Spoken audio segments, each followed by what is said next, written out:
Muito bem, boa tarde pessoal. Iniciando então o comentário de fechamento deste dia 15 de fevereiro de 2016. Hoje é segunda-feira, feriado dos Estados Unidos. Tivemos também aqui no Brasil vencimento de opções. Apesar disso, o volume foi bastante baixo, né? Tivemos até algum movimento relevante no intraday em alguns papéis. Eu quero discutir esses movimentos junto com vocês, apresentar as atualizações dentro dos modelos, entender os movimentos do mercado. E quem acompanha ao vivo sabe que pode conversar comigo no chat que fica logo abaixo. Quem acompanha a gravação e já é inscrito no nosso canal, muito obrigado. Se ainda não é inscrito, por favor se inscreva. Se gostar da análise, deixa um ok, deixa um joinha, né? E se faltou algum ativo nas avaliações aqui feitas, é só direcionar ali nos comentários que numa próxima oportunidade eu faço essa análise. Entendido? Então eu começo trazendo aqui dois ativos que se enquadraram dentro dos nossos modelos, mais exatamente de rompimento. Tá? Deixa eu só avisar o pessoal que estamos online. Feito. Tá? Perfeito. Então eu começo aqui com a compra de PRML3. Tá? A Prumo, o papel hoje vai rompendo o topo anterior, fazendo um pivô de alta no gráfico diário, abrindo espaço para a busca da próxima resistência que fica na faixa dos R$ 11,18. Essa compra executada leva duas posições, então o risco foi dividido. A entrada foi feita em 9,66. Existe uma segunda posição planejada no meio do caminho entre o stop e essa primeira posição, que fica em 9,35. O stop na mínima de hoje e a realização parcial em 9,98. Tá? Então o trade de PRML3 com duas posições, uma sendo executada agora e a próxima se o mercado corrigir até 9,35. Por que de duas posições? Porque o stop está muito longo, né? Percentualmente 6,8% em função da volatilidade. É um stop que ultrapassa o nosso filtro. Né? O nosso filtro é 15% da média da volatilidade. Quando fica maior, a gente tem que trabalhar com duas entradas. Mesmo colocando o stop na mínima de hoje, que é o stop mais curto possível de ser aceito. Além de PRML3, temos MIUS3. MIUS3 também rompe uma resistência, que é uma congestão em fundo. Tá? É um papel que tem uma simetria aberta bem ampla. Okay? E com isso, uma posição foi realizada. Assim como a PRML3, a MIUS também leva duas posições. Primeira posição sendo executada hoje é 2,88, a segunda posição no meio do caminho entre ponto de entrada 1 e o stop. Ponto de entrada 2 então em 2,69 e o stop em 2,52. A realização parcial projetada em 3,07. Curiosamente, esses são dois papéis que já havíamos chamado a atenção no Visão. Tá? Então, a MIUS 3, a avaliação foi feita aqui, né? Formação de um fundo de longo prazo, que é o gráfico semanal. Tem uma simetria bem aberta aqui nesse prazo. E a PRML também, né? PRML a gente já tinha colocado. Olha aí. Tá? Tinha rompido já uma LTB de longo prazo. Estava testando aqui um topo anterior como suporte e abria espaço para a busca da próxima resistência. Agora no diário começam a aparecer os sinais de entrada para os swing traders também. Legal? Muito bem. Essas eram as atualizações do dia. Né? Temos uma venda aberta na Rapid 4, que deu um calor na sexta-feira. Né? O mercado acabou fechando acima do suporte, deixando uma sombra, mas hoje o mercado não incomodou, abriu na máxima, vai fechando na mínima. Tá? E é isso. Só um momentinho. Ok. Lembro também o seguinte, a CVCB3 era um papel que nós tínhamos uma venda em aberto e já na abertura o mercado ultrapassou a máxima dos últimos pregões. Então a venda que foi dada na quarta, né, atingiu a realização parcial na quinta, na sexta ajustamos o stop e hoje o mercado de fato tocou o stop. Então CVCB trade encerrado no lucro. Eu postei no LS Live, mas não avisei aqui a pessoa responsável, né? Deixa eu ajustar aqui. Então, a venda por rompimento acionou stop gain em 11h27. Foi logo de manhã cedo. Quem não encerrou ainda, tá ganhando de presente aí um candlezinho de reversão que tá fechando o gap, né? No entanto, é mais uma operação aí encerrada no gain esse ano. Áudio e vídeo tá ok, né? Tá tudo ótimo. Legal. Pelo FR2, a posição que está em aberto é a JBSS3, que não tocou no stop gain planejado, que estava na máxima dos 2 últimos pregões. Amanhã o alvo continua sendo o mesmo. Vamos dar uma olhada no Ibov. Como eu disse, hoje nós tivemos feriado nos Estados Unidos, né?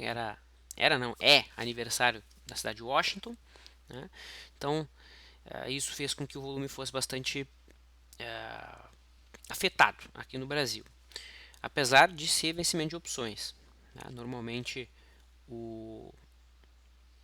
nesses períodos, né, a gente costuma ter um volume um pouco maior, mas isso hoje não aconteceu. O Ibov vai querendo aqui com todas as forças manter o zigue-zague ascendente, né? Os zigue-zagues ainda tendem para cima. A média móvel de 21 no limite virou para cima, então se eu for quantificar de maneira extremamente objetiva a tendência atual no diário do Ibovespa é de alta, pela abordagem que a gente segue. Os zigue-zagues são ascendentes, a média móvel de 21 sobe, os preços estão acima da média. No entanto, concordo que é ainda cedo para a gente ficar muito convicto nesta conduta. O ideal mesmo é esperar o mercado romper o topo anterior, aí sim a gente vai poder assumir que há uma tendência mais concreta, até porque o topinho anterior aqui não foi respeitado como resistência, como suporte, né? Isso demonstra um pouco da fraqueza, né, da tendência atual. E não é à toa, né? A média recém virou para cima, está virando aqui no limite. Tá? No intraday não tivemos nenhum enquadramento, o índice futuro demonstrou bastante fraqueza, abriu em gap de alta, montou aqui o Dow do primeiro movimento, não acionou, muito pelo contrário, né? Foi para baixo. Eu, praticamente, não costumo operar contra o gap, mas quem operou aqui se deu bem, né? O mercado praticamente fechou o gap do dia, está indo em busca disso. Para a gente não, né? Faltou aí 180 pontos. O dólar vai fechando estável, né? Vejam que já é o sexto candle branco no dólar, né? Depois de uma pernada de queda aí de 9 dias. Nós temos uma correção de 5 dias, então já passamos da metade do movimento no tempo. Então qualquer candle preto aqui nessa zona de preços interessa para uma venda. Tá? Dá para interpretar que o mercado está apenas voltando para testar a antiga linha de tendência de alta como resistência. Naquele ponto existe também uma faixa dada por topos anteriores, por fundos anteriores. Ó. Aqui era um fundinho, se eu expando um pouquinho mais essa linha era um antigo topo, então é uma zona bem polarizada. Resistência que virou suporte e que agora vira resistência novamente. Então candle preto aqui é venda de dólar. Tá? No entanto, ainda é cedo para tomar essa conduta. No intraday, o dólar hoje, ao contrário do índice, abriu em gap de baixa e caminhou em busca do fechamento do gap. Aquele retângulo que sinalizamos na sexta-feira continuou intacto. O rompimento de algum dos extremos pode gerar argumento de compra. Uma olhadinha no juro. Juro futuro fechando aí no 0 a 0, o contrato mais próximo. Os contratos mais longos tiveram queda, mas nada expressivo. Tá? Commodities, colocamos aí o movimento destaque do milho, que hoje chegou a se afastar aqui do possível ponto de entrada, né? A partir do momento que o mercado virou a média móvel de 9 para cima, mais do que o risco assumido, então já deu para realizar parcial. Quem opera com realização parcial, quem opera sem realização parcial, segue até a média virar para baixo. Tá? Então o milho se aproximou aí da zona de resistência. Vejam que se eu considero a resistência a faixa que vai entre o maior fechamento e a maior máxima, foi exatamente ali no maior fechamento que o mercado tocou, né? Faltou um centavinho para ser mais exato, mas já dá para interpretar que o mercado sentiu o topo anterior como obstáculo. E o boi? Muito bem. O boi gordo fechando em leve alta, tá? 0,19% de alta. O boi tem uma volatilidade muito baixa, né? Então esse 0,19 até que é uma oscilação normal, né, do boi. Há uma divergência de baixa aqui no FR de 14, tá, mas por enquanto ainda não foi acionado, só liga o sinal amarelo. Quem opera por média móvel de 9, segue comprado. Destaques do dia. Bom, além de PRML3, que gerou entrada, ok? Além da MILS3, que também gerou entrada, ok? A gente pode colocar o movimento de Lelis, que disparou, né? Segue aí explodindo loucamente. Nos 15 minutos a gente até alertou para uma posição aqui de day trade, no candle que fechou acima da máxima do dia às 3 horas da tarde. No entanto, a gente sabe que é difícil operar ela no intraday, né? Ela costuma ter muito buraco, spread, né? Grande diferença entre os compradores e vendedores. No entanto, é um papel que nesse ano já sobe quase 300%. É uma alta muito forte, okay? Que veio quase que sem aviso, né? O mercado disparou. Só quem opera com média móvel de 9 é que de fato conseguiu pegar esse tipo de sinalização. Tá?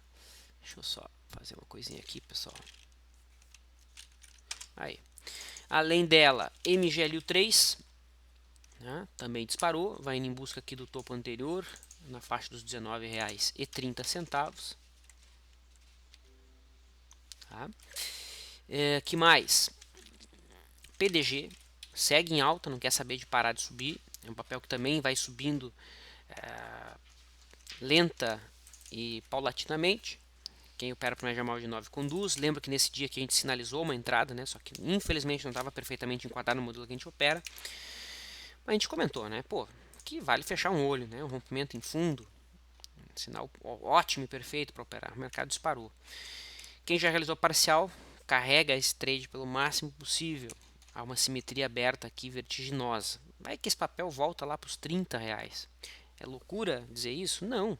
O último topo formado relevante do papel foi em R$ 35. Óbvio que esse aqui é o gráfico ajustado por splits, né? Talvez se eu colocar o gráfico sem os splits aqui, a gente possa ter pontos de inflexão um pouco diferentes, né?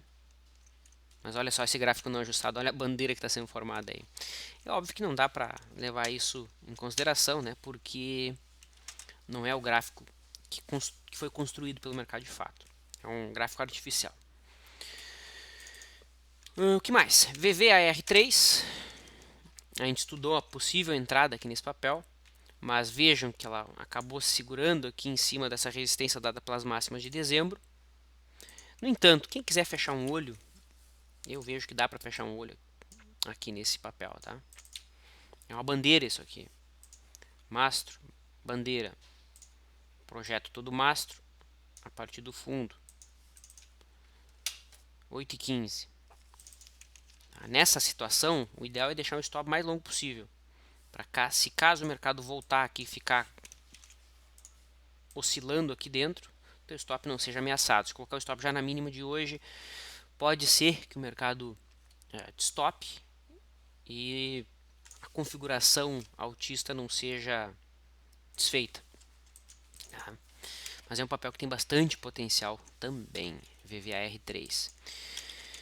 BBTG, um papel que está tocando a média móvel de 21, tocando uma zona de suporte que dada por topos anteriores, pode interessar para quem gosta de comprar suporte. E esses foram os principais destaques, pessoal. Né? Os ativos mais líquidos, aí, apesar da fechamento em alta de Vale, né? Petro, no intraday não fizeram movimentos muito relevantes, a situação do diário continua mais ou menos parecida com a que foi abordado na semana passada. Entendido? Maravilha. Então, feita essa pequena introdução, eu apenas quero mostrar aqui no nosso site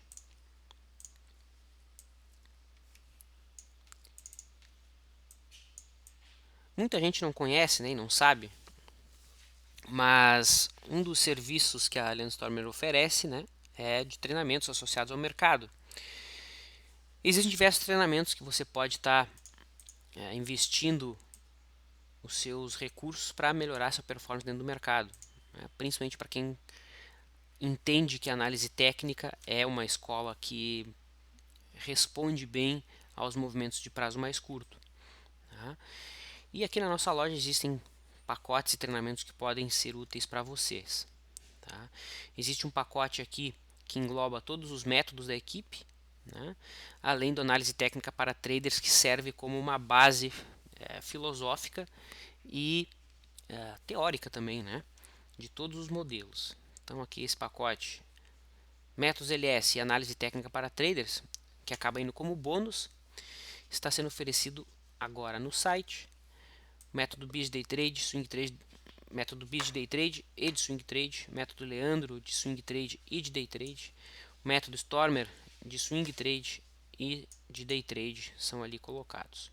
Tá? Nessa página você consegue interagir com os instrutores, deixar sua dúvida, interagir com outros alunos e fazer com que o seu aprendizado seja muito mais eficaz. Tá? Eu vou deixar o link para maiores informações no chat, e para quem assiste os vídeos através do YouTube, esse link estará na descrição do vídeo. Ok? Feito isso, a gente pode iniciar as interações e as conversas.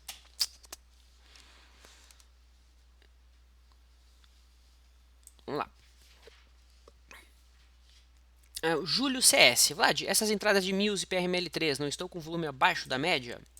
Bom, isso pode ser respondido de maneira bem objetiva, né? Então aqui nós temos a PRML3, tá? A média do volume é 3.124.000, tá? Ou melhor, a média em 3 milhões, pera aí, vamos fazer certinho aqui, ó. O volume foi 3 milhões 133 e a média está em 3 milhões 124. Logo, o volume está acima da média, tá? E a Mills 3, a gente pode fazer a mesma avaliação para ser o mais objetivo possível, né? Aqui ficou um pouquinho abaixo da média visualmente, né? Um pouquinho abaixo da média. Então, para quem é exigente, extremamente exigente, Júlio, né, pode ser uma entrada que não se enquadra perfeitamente. Mas dentro da nossa abordagem se enquadrou e foi por isso que a gente fez uma posição nos ativos, na realidade posição parcial, né? Levando em consideração que o stop a partir do ponto de entrada estava um pouquinho longe. Vamos lá. O Leone diz o seguinte: Vlad, estou pensando em fazer uma posição de long and short utilizando a Braskem na ponta short quando perder 22,40 e BRAP na ponta long. Faz sentido essa operação? Leone, parabéns pelo pensamento, né, proativo de buscar uma operação de long and short. Mas esse tipo de abordagem ela é mais, entre aspas, complicada, né? Ela não é complicado o termo, ela é mais sofisticado do que parece. Ela não é só comprar um ativo e vender outro, né? Se você quer fazer uma operação embasada em dados estatísticos, tá? O ideal é que você tenha um método, e o método de cash neutral, né, que é comprar um ativo e vender outro, ele é estatisticamente frágil. O modelo que a gente costuma utilizar para montar operações de long and short é o modelo de cointegração. E o modelo de cointegração nada mais é do que a utilização de uma regressão linear, né, onde a gente usa um ativo para prever, entre aspas, o movimento do outro ativo. Tá? A diferença da previsão e do valor real do ativo B é chamado de resíduo estatístico. Se esse resíduo for estacionário, ou seja, se ele tiver propensões de retornar à média, a gente busca aí sim uma operação de long and short, que não necessariamente vai ser no mesmo financeiro. Tá? Muitas vezes, quando a gente monta uma operação de long and short com o mesmo capital, a gente está correndo mais riscos e não zerando o risco, né? Porque o risco ele é medido não pela exposição de dinheiro que você tem em cada papel, mas sim na relação que aquele papel tem em relação ao outro papel. Entendido? Eu sei que parece um pouquinho complexo, não é um tema tão simples assim para explicar em um minuto, tá?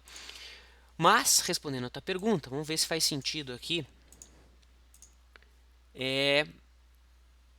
comprar a BRAP e vender a BRKM5. Deixa eu tirar minha imagem. Aqui eu botei para a planilha não calcular automaticamente, senão ela fica muito lenta. Mas está aqui, ó.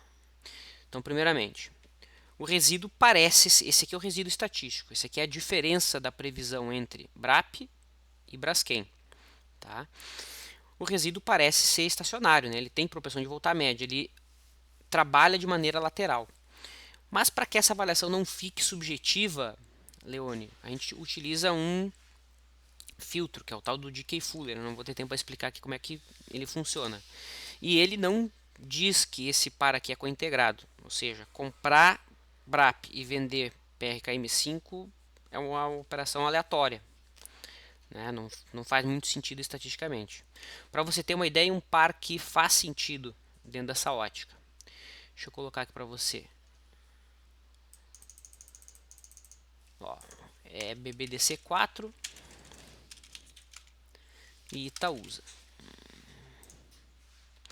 Ó, esse aqui é um par que tem 95% de significância estatística. Então, é um resíduo que tem 95% de chance de voltar para a média. Tá? BBDC4 e Itaúsa. Então, olha só como é que se comporta o resíduo. Né? Ele é bem lateral. Okay? E quem for montar a posição aqui nesse par, vamos colocar um capital aqui de 1.500 ações. Então, para cada... aqui deu praticamente o mesmo financeiro, né? Mas isso aqui não é normal. Mas para cada R$ 29.175 de disposição no Bradesco, você tem 29.436 Itaú. Nesse caso aqui, seria, teria que comprar Itaú e vender Bradesco. Deixa eu pegar um outro par que estava enquadrado hoje. CESP e Ciel. E aí, não necessariamente é do mesmo setor, tá? Ó, então aqui está CESP e Ciel. Ó, aqui do financeiro deu bem diferente, né? Deu R$ 20.000 de disposição na CESP, vende CESP e compra Ciel. Né? Aqui nesse caso o financeiro de exposição era 16 mil. E aqui está o gráfico do resíduo. Tá? Esse tipo de operação a gente tem uma equipe aqui na LS que monta. Eu busco os pares e uma equipe entra em contato com alguns clientes e monta esse tipo de operação. Afinal, ela é um pouquinho mais sofisticada. Tá? Quem quiser mais informações nesse tópico pode mandar e-mail para mim, que eu direciono para as pessoas responsáveis. É fabio@leandrostormer.com.br. Deixar aqui meu e-mail. fabio@leandrostormer.com.br. Tá? Legal. O Bruno pede uma avaliação de Brasil Foods. Vamos dar uma olhadinha então na Brasil Foods. O Brasil Foods foi uma papel que a gente estava estudando de manhã, Bruno, né, que sugeria aqui o rompimento do topo anterior. Né? Sugeria não, né? Estávamos de olho nesse sentido. Até deixei desenhado aqui um candle. Né? Se isso acontecesse, abriria espaço para a busca dos 59,50. Isso aconteceu? Não. Logo, não há nada a fazer. Esperamos o mercado fechar acima desse ponto. Se fechar, tem espaço para ir até lá. O Ramones, e também teve um outro amigo que questionou pelo YouTube sobre Natura. Então deixa eu aproveitar o gancho aqui, agradecer o nosso amigo ali que enviou a pergunta pelo YouTube e já responder aqui o Ramones. Natura. Então esse aqui é o gráfico da Natura no gráfico diário. Após ter montado um fundo lá na faixa dos R$ 21, o papel subiu praticamente em linha reta e agora vai em busca da faixa de resistência que fica lá na zona dos R$ 28, R$ 27,90. Tá? Não vejo muito o que se fazer no atual momento no gráfico de Natura. Tá? Compra está próxima à resistência. Está longe da média também, né? Aqui o nosso indicador LSVI, que tem vídeo inclusive gratuito no site ensinando como é que ele funciona, não autoriza uma entrada no atual momento. Tá? A não ser que fosse trade de retorno à média, mas para operar trade de retorno à média o papel tem que estar fora da banda. E não é o caso, né? O papel está dentro da banda. Eu não vejo muito o que fazer no ativo. Muito bem.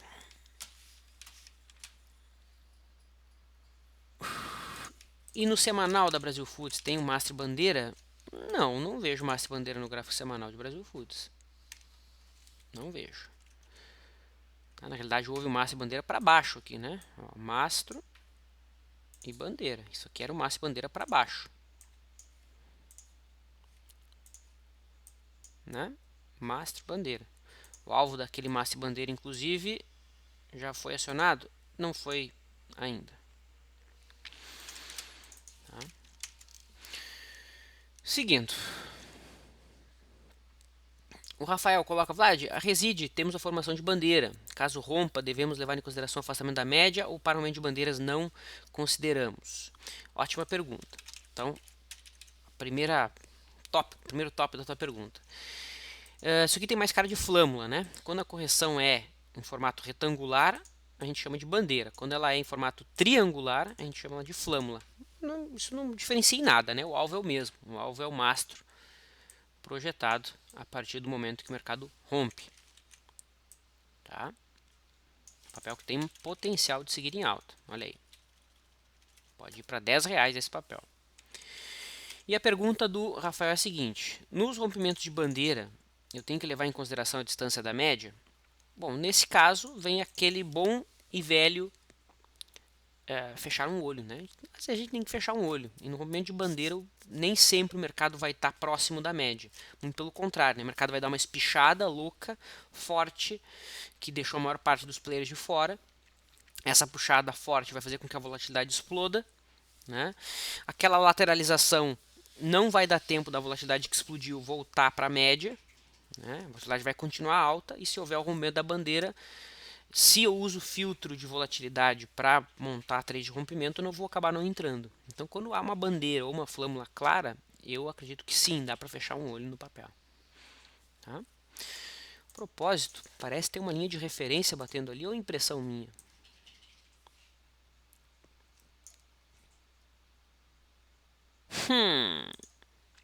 Olha aí. Tem uma linhazinha de referência aí, né? Tem ou não tem? Tem. Tá? Tem uma linha de referência sim. Eu não sei se ela está aqui ou se ela está aqui. Não sei, vou saber no futuro, assim que tivermos os próximos desdobramentos. Mas isso aqui me deixa mais otimista para uma compra, porque se essa compra ocorrer, eu vou poder pegar esse canal e duplicar ele. E eu vou ficar muito convicto de aquela perna de alta tem tudo para ir até muito próximo da onde está a linha de referência do canal duplicado. Tá? Então reside. Quem gosta de operar rompimento tem que ficar de olho.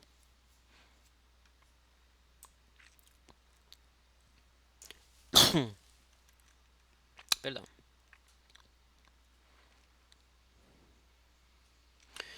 O Fábio aqui me chamou a atenção que o ponto de entrada 2 da PRML foi digitado errado. Sim, foi digitado errado. É 9,35. Eu falei certo, digitei errado, né? PRML 3, ponto de entrada 2 está em 9,35.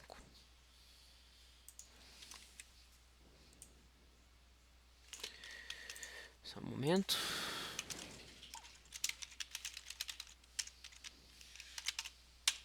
Feito. Obrigado pelo aviso. China pede avaliação de Pomo 4. Dá uma olhadinha então aqui nas ações da Marco Polo. Bom, o papel não respeitou o topo anterior como suporte, que já é um primeiro sinal de está em tendência de alta, está, mas né, gera aquele desconforto, aquela coisa que não te deixa tranquila.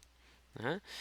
No entanto, os zigue-zagues ainda continuam ascendentes, a média móvel continua subindo, os preços tocam ela, ou seja, teoricamente, se houver uma superação de máxima aqui, é compra. Por quê? Porque a tendência ainda é de alta. Mas tem que ser um candle muito forte, na minha visão, para eu pensar nisso. No semanal, quem opera, se é comprado, né? Média móvel de 9 está virada para cima já há 3, 4 semanas. Mas no diário, hoje eu não vejo posição, vejo amanhã, se tivermos um candle branco. Tá?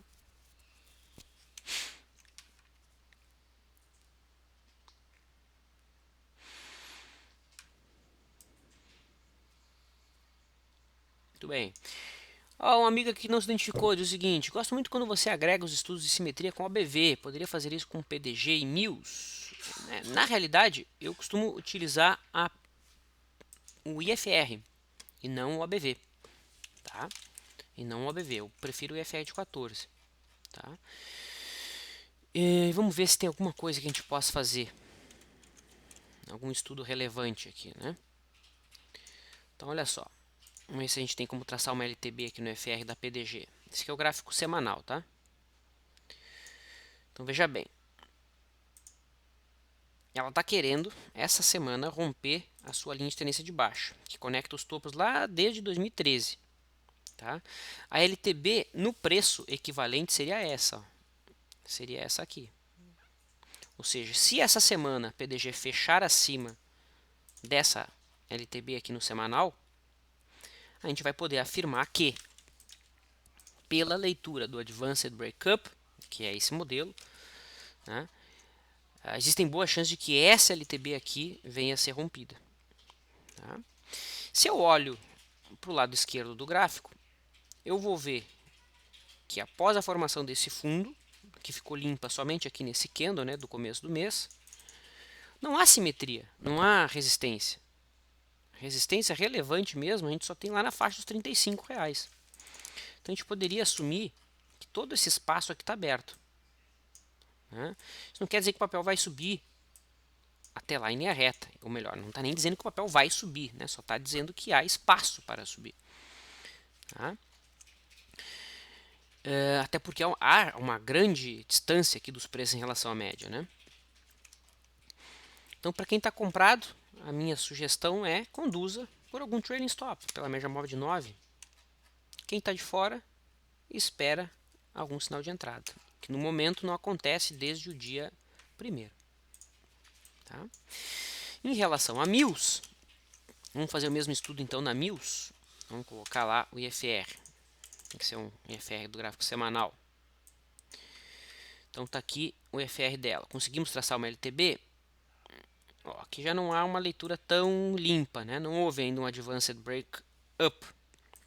Ou seja, a gente não pode ainda esperar que essa LTB mais longa aqui viria a ser rompida. Mas essa LTB mais curta aqui, talvez, vamos olhar um gráfico diário, faz sentido. Aí já não faz tanto sentido. Não está tão claro a utilização de IFR aqui no caso da Mills, né? Essas técnicas que a gente costuma utilizar. Mas a simetria está limpa, né? Foi até a própria simetria que a gente deixou no visão, né? Ou seja, aqui no caso da Mills tem espaço aberto até a faixa lá dos R$6. Depois de 6, 9 e 40. Tá? Falando em simetria, o Fábio já colocou aqui a simetria da CSN. A ruptura de 4,50 não seria interessante? Vamos ver. Ó, acima de 4,50 ela abre espaço para busca lá dos 6,20. Então faz sentido sim. Se eu não me engano eu falei de CSN, eu não falei no visão. Falei. Então tá aqui, ó, pessoal. Vejam o visão. Modéstia à parte, ele ficou excelente esse mês. Ele ficou bem completo. Então aqui a CSN está dentro de uma cunha. Tá? Teria espaço para ir até a faixa aqui do topo anterior, na faixa dos 6,20, como eu já falei. Acima disso, tende a ir até a próxima LTA. Tá? Então leia o visão, para quem ainda não leu. O pessoal que está interagindo bastante, o feedback foi muito positivo. Tá? Então, concordo contigo. Se passar dos 4,50 tem espaço para ir até 6, fica bonito assim. Como é que está meu tempo? Tempo então atingido.